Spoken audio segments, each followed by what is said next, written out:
Récemment, une vidéo a circulé sur les réseaux sociaux mettant en scène des individus proférant des insultes antisémites dans les transports en commun parisiens. 13 jours plus tard, la police a interpellé 8 mineurs âgés de 11 à 16 ans, dont 2 étaient déjà connus des autorités judiciaires. Ils sont suspectés de provocation à la haine raciale, apologie du crime contre l'humanité et injure à caractère racial. Par ailleurs, lors d'une conférence sur la Palestine à Lyon, environ 50 individus ont été attaqués dans un local dans le quartier du Vieux-Lyon. Les participants ont réussi à se barricader, limitant ainsi les dommages potentiels de tirs de mortier et autres exactions. Un individu a été identifié, interpellé puis déféré lundi devant la justice. Il a été mis en examen et placé en détention provisoire. Découvrez notre nouveau rendez-vous hebdomadaire Action 360 en l'inscrivant dès maintenant à votre agenda. Préparez-vous à plonger au cœur de l'univers de la police vu de l'intérieur. L'épisode inaugural est déjà disponible sur la chaîne officielle de la police nationale. N'oubliez pas d'exprimer votre soutien en likant, commentant et en vous abonnant pour rester au cœur de l'action. Activez la petite cloche pour ne rien manquer et surtout soyez prêts à être immergés dans des aventures à couper le souffle à chaque épisode. Rendez-vous sur notre chaîne YouTube et à vendredi pour un nouvel épisode.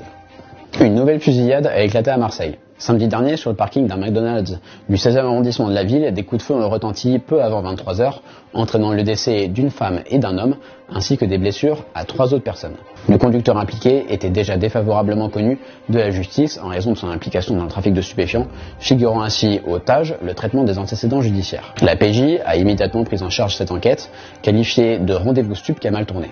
À ce jour, les enquêteurs sont toujours sur la trace des auteurs de cet incident. La police nationale déploie tous les moyens nécessaires pour endiguer ce fléau croissant. Depuis janvier, ce sont 8 commandos de tueurs qui ont été arrêtés par la PJ de Marseille, 1850 trafiquants interpellés, 1000 armes saisies et 70 points de deal démantelés en 2 ans. Sur l'ensemble du territoire, c'est une lutte sans relâche qui est opérée au quotidien par les policiers.